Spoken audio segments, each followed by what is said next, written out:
Welcome students. Till now we were learning how to work with user defined functions, and now we will start with a new series in Python programming language, and that is the use of Python library functions. Means how to make use of standard library functions which are ready made, which are provided to you by the Python language, and you have to simply utilize them. Okay, so now we are going to work with ready-made functions. So when I talk about Python library, first of all, the literal meaning of library is a collection or a home of books, right? And the best way to understand the concept of library here is to relate it with the real life libraries that we visit. Okay. Now you know that a library is a collection of books, and how is that library managed? You know that there are numerous books inside a library, and that within that library books are not just haphazardly placed. They are categorized on the basis of some common feature like subject. Okay, and imagine your school library. So in your school library you will have books related to several subjects, and those books are categorized on the basis of your subject. Like all the books related to mathematics are under mathematics subject, then all the books related to computer are under computer section, then all the books related to physics are under physics section. So this library, which is a collection of books, is categorized under subjects, and then the collection of those subjects together forms a library. Okay. In the same way, children, the meaning of books is related to module. So whatever is book here, same is the meaning of module. You can relate it with module. Then collection of books within a subject, then that subject is somewhere related to package. Okay, and the third thing, the collection of subjects forms a library. So the collection of packages forms the library. Okay, so with the relation to this real life example, module corresponds to books, then package corresponds to collection of books, and library corresponds to collection of subjects. Okay, so now you must have understood that yes, in order to maintain a library, you need to manage it with further categories, and that is what you have to right now study. So first of all, what is a module? So children, let me tell you, till now whatever programs you were making, what you were doing, you were opening a new file, you were writing your program, and you were saving it with some name, some valid name, and with .py extension, and then you used to run that program. So what is that .py file? That .py file is nothing but a module. So module is basically a .py file, okay, or you can say a Python file containing functions, means function definitions, classes, variables, statements. Now see, what were you writing till now in your Python files? You were simply writing functions, you were writing main program, and within that main program you were writing certain variables, you were writing statements, right? So all the collection of all these individual elements used to form up a .py file. So this .py file, which contains the function definitions, classes. Now classes is a further concept, you have not studied it till now, but classes is also contained within a .py file. Then variables you have already created in a program, statements you have already written in a program. So the collection of all these small elements forms the .py file, and this .py file is called as a module. Okay, now what is package? Package is the collection of interrelated modules, or you can simply say interrelated .py files. See, interrelated here means there should be some relationship between those .py files which are kept under a single folder. Now I'll tell you an example over it, but the main thing here is that you must keep all the .py files which are somewhere related to a common topic inside a package. Okay, like all the books of physics, all the books related to physics subject are kept under physics section. In the same way, all the books related to mathematics are kept under math section. So if you want, you can keep a book related to physics inside the math section. There is nothing wrong. Okay, but it is not a good way of managing the library, because when you will go searching for a book, and if that book is present in math section, you won't be able to find it.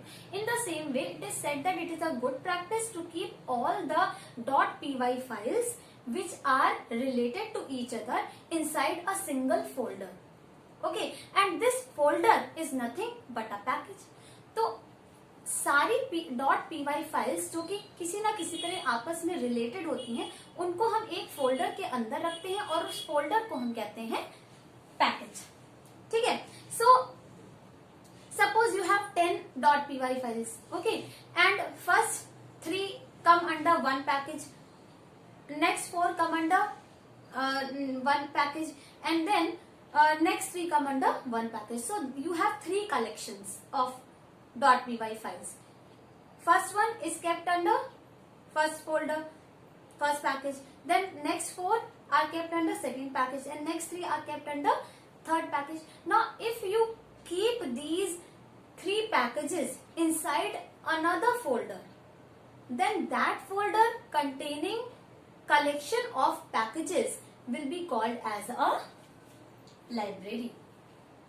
Okay, so collection of interrelated packages is said to be a library. So let us now understand it with the help of example. So here you can see that right now I told you that there is a hierarchy kind of structure or hierarchy kind of relationship between library, modules and packages. Okay, so here you can see, suppose you have a library, and within that library you have 3 packages, say package 1, package 2 and package 3, and within these 3 packages you have several modules. Like this package 1 has 3 module, .py file is a module, then package 2 has only 1 module, and package 3 has 2 modules. Okay, and within these modules what you have? Functions, variables, classes and all.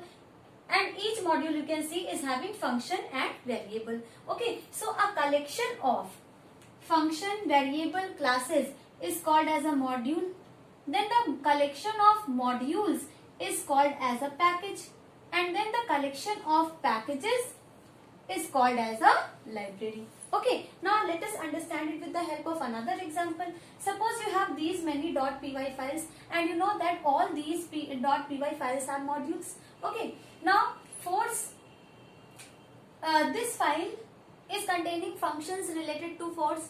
This file is containing functions and variables related to charge. Then this file is containing functions related to mass. Okay, then this is containing trigonometric functions. This is containing algebraic laws. This is containing chemical compounds. This is containing physical compounds, and this is containing organic compounds. Okay, so each of these files are containing functions, variables, classes related to their specific names. Okay, now suppose I keep these 3 files into a package called physics. Okay, and I keep these 2, since I find that these 2 are related to mathematics, so I keep it under the package maths. Okay, and then I find these 3 are somewhere related to chemistry, so I keep it under the package chem. Okay, now see, these 3 are the modules, these 3 are the packages, and these were the modules. Now if I keep all these 3 files or folders or packages inside a library called subjects, then this subject is my library. Okay, then physics, chemistry and maths are my packages. Okay, and these all are my modules, within which we have functions, variables, classes and all. So now I think you must be clear about what is the relationship between module, package and library. So you can say that package is nothing but a folder within which modules are kept. Then libraries is nothing but a folder within which packages are kept. Okay. So children, this is a basic structure of a library, and it is not that you have only inbuilt libraries in Python. You can create your own libraries also. You have learned how to create modules, but now when you keep your modules within a particular folder, then that folder will be a package, and then you can keep related packages inside another folder to make a library. So you can create your own libraries, but we have many inbuilt libraries which are provided by Python programming language. What are the advantages of having these libraries, or why one should create his own library, and why are these libraries provided to us by the Python programming language? The reason is, the main advantage is that it offers the facility of reusability. Yes, once created, a library and its modules and its packages can be imported as many times as you want, and there is no restriction. And it will also make your code small, means because the code is already there, you don't have to write it every time you write a program. So it reduces the size of the program. It gives additional functionality to the program without even having to write it. Okay. Then it provides a facility to logically organize Python codes. Yes, because you know that when we keep logically related files within a single package, then it helps us to organize our Python codes with the help of those packages, right? Then it provides a basis of categorization. Yes, you can categorize your Python codes on the basis of these libraries. Like all the math related functions are kept inside math module. Okay, then all the you can say, then all the examples, suppose all the physics related files you kept inside physics module. So these are the various advantages why we make use of libraries in Python. Okay. Then children, talking about the composition of a Python module, means what all is present or what all is contained inside a py file. This you already know that it can contain comments that in the form of doc strings. You know that doc strings are the triple quoted strings which are used for the documentation purpose. Then it can have variables and constants. Of course, you have created so many variables in your programs, and to those variables you have allotted with different variables, different constants or literals, right? Then you know that every statement in the program is a statement, is an instruction. So it is composed of instructions or the statements. Then you have also learned how to make functions inside a Python program. And the next and the last thing is classes and object, which you have right now not studied, which is later in the syllabus. So all these things are present inside a Python module. Then the next topic is importing module. Now children, as you know that whenever you want to make use of members of any module, then you have to import that module in your program first of all, so that you can utilize its members. Like you have worked with random module, statistics module, math module, and you have seen that the first statement that you used to write in your program, in order to make use of these modules, you used to write import so and so module. So import is a keyword written in small letters, with the help of which you can import one or more than one modules in your program and then utilize its members. Okay, so this import statement can be written in two ways. First is importing entire module, and second is importing selected objects from a module. Means there are two ways. Either you have the option to import the entire module. So what will happen in that case? All the elements of that module will now be a part of your current program, and you can utilize them just like you are utilizing the elements of your current program. Okay, and in case of importing selected objects, you are not going to import the entire module, you are only going to include only certain objects of a particular module in your program, and then your program will be able to use only specified objects of that module. So let us first see what happens in case of importing entire module and what is the syntax that you have to follow. So see, the syntax says you write the keyword import, and then after you write the name of the module or name of the modules that you want to import. For example, you want to import math module and random module in your program. Then for that you have to write import math, comma, random. In the same way, if you have more than 2 modules, then you just put comma and keep on writing the names of the modules that you want to import in your current program. Now see how this statement when written in your program gets processed. First of all, the codes of the imported module get interpreted by the interpreter. See, as soon as you write the statement import math, then all the functionality which is present inside the math module will be executed, interpreted and executed by the interpreter, and then all that functionality will be available to your program, and it becomes a part of the current program. Means whichever program within the program in which you have imported this module, now this functionality of the imported module gets included in the functionality of the current program. Now after this, what happens? Namespace of the imported module gets created within the current program. Now you must be thinking, what is namespace? See, you can relate the concept of namespace with the global scope and local scope. You know that as soon as the execution of a program used to start, what happened?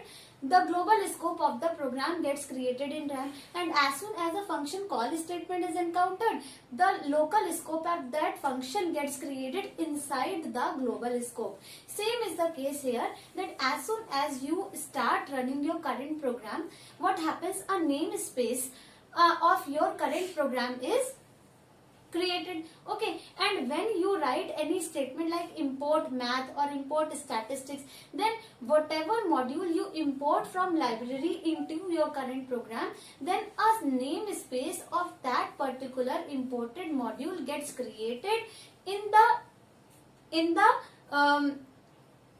namespace of the current program.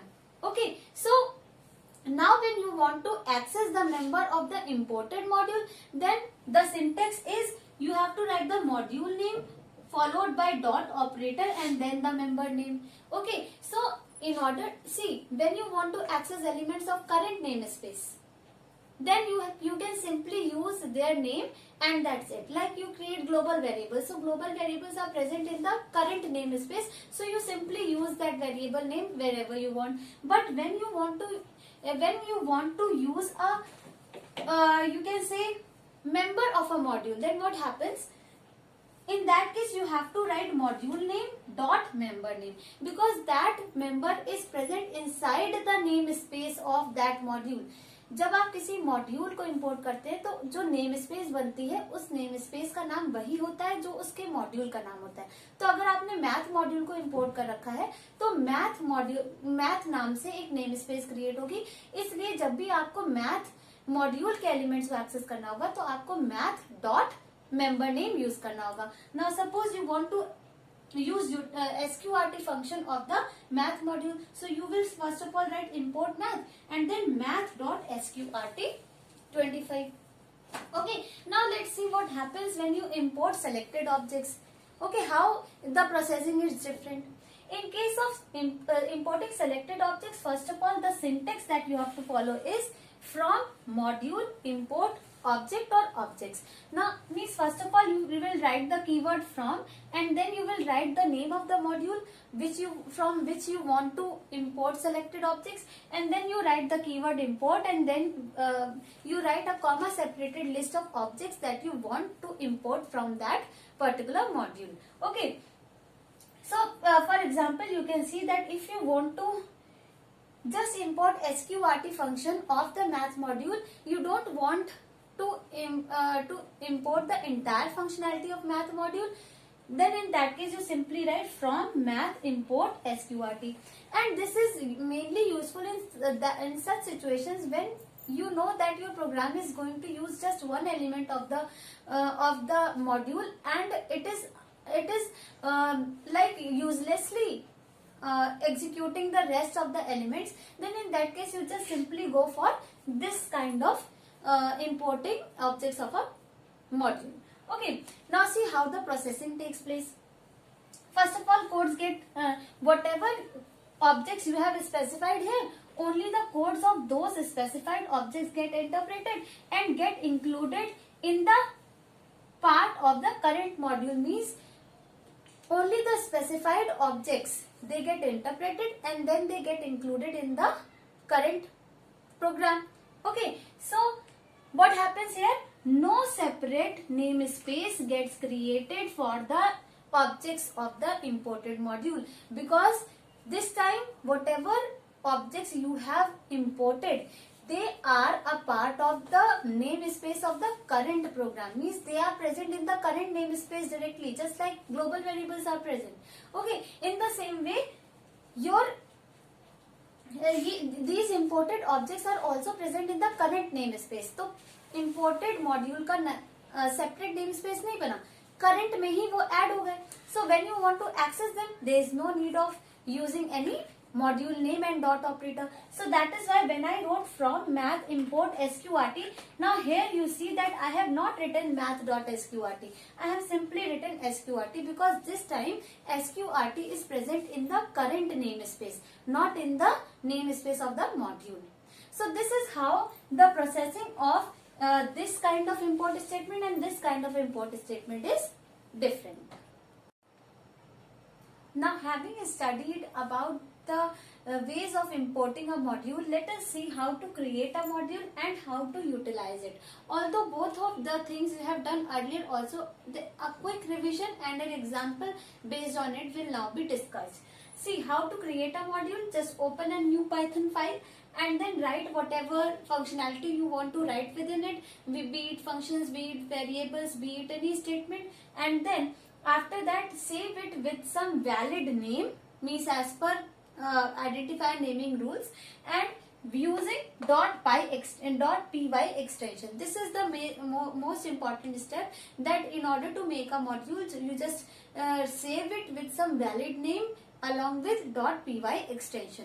So such a file will be a module. Now if you want to utilize this module inside any other Python program, then what you have to do, you have to open another new file, and within that new file first of all you need to import the required module. So whatever module you have created, you just import it with the help of import statement and then utilize its member using module name and dot operator. So if in case you have imported only certain objects of the required module, then don't make use of module name and dot operator.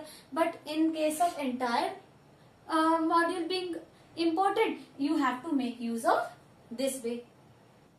Let us now take up an example to understand the procedure of creating a module and utilizing it in other module. Here you can see that I have a file named dimension.py. Okay, so within this file, what I am doing, I am creating 3 functions. And see, I have told you that within a module you can have a doc string, you can have functions, you can have variables, constants, classes and objects. So here this particular module is containing a doc string, which is just a comment not to be executed by the system, and then it has 3 functions. Okay. And in this file you can see that only the functions have been defined and they are not being utilized. Now this is a module that you can utilize in some other program. And how will you utilize? Suppose I have another file shape.py. Okay, and in this shape.py I want to utilize the functionality of dimension.py. So what I have to do, I have to first of all import dimension file in dimension module in my this file. Okay, and see what I have done here. I have given a small name to my to my imported module. This is also possible. If the name of the module is big enough, you can give it a small name, and then instead of using this name, you can utilize this name. But it doesn't mean that when you define this name, you cannot use this name. You can utilize both the names interchangeably if you have done this sort of work. Okay, so now see, in this file I am not defining area circle, I am not defining volume cube, I am not defining area rect function, but I am directly utilizing it. Now see what has happened. Here I have called dim dot area circle. So what will happen?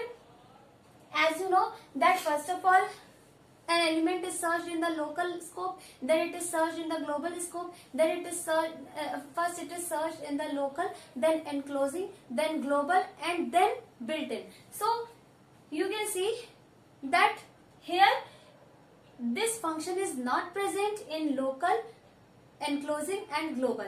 It is present in the built-in environment, and so it will search it in this file. So it will go to this file and send this value 5 to the area circle function, and this 5 will be received here, and then the calculation will be done, and the result which will be returned will replace this statement here and get printed. Okay, then what will happen? In the next statement again I am using the name member of this module, because I have imported the entire module. So I have to make use of members of this module using module name and dot operator, because when entire module gets imported, what happens? In case of entire module getting imported, then a separate namespace of the imported module gets created. So in order to utilize its members, you have to make use of the module name and dot operator. So what will happen here? 3 will be given to this volume cube function, and then 3 raised to power 3 will be calculated, and the returned result will replace here and get printed.